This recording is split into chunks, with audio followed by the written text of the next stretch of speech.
Hi guys. So this song is basically divided into three major chords that are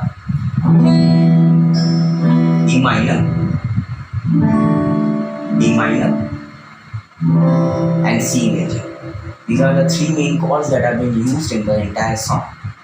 So the beginning of the song goes with the E minor chord, then followed by the D minor, and finally the C major.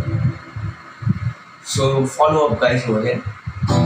तू ही मेरी शब D minor. तू ही मेरी शब है.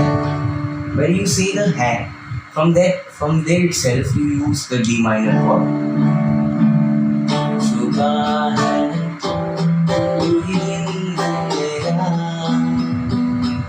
So when we are saying तू ही दिन है मेरा, we'll be using the C major chord, and on मेरा we land on the E minor back.